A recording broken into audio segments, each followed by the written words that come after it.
Благодарам, подпредседателе. Јас формално ќе се повикам на член 74 став 1, со кој што треба да добиеме најмалку 10 работни дена пред одржување на било која седница за да ги разгледаме материјалите, но тука сакам јас всушност да говорам за предлогот кој што се наоѓа пред нас и посебно за вашите изјави кои што денеска ги давате низ медиумите, имавте тука и пресконференција, значи не е точно, значи сето тоа се лаги, не е точно дека сте имале било каков консензус од партијата Левица за овој документ.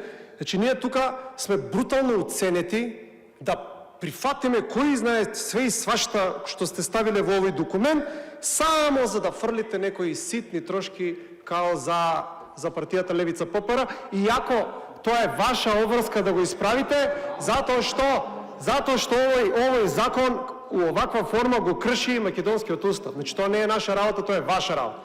Не давате вие ништо на никого.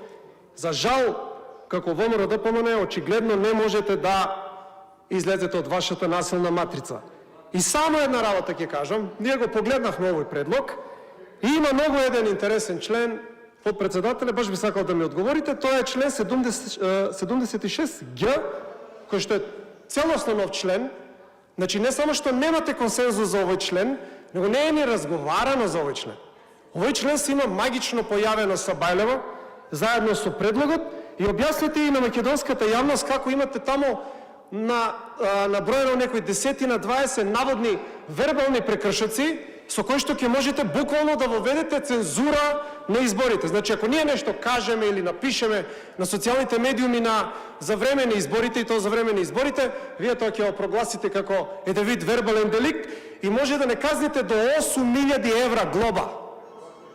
Еве тоа го има во наводно консензуалниот овај предлог изборен законник, за кој што наводно, нели, партиите дале овај согласност, а всушност не е така. Значи ова е за вас, очигледно за ВМРО-ДПМН, ова е и инклузивен и консензуален овај начин на работа со 8.000 евра глоба за вербален деликт и де факто цензура.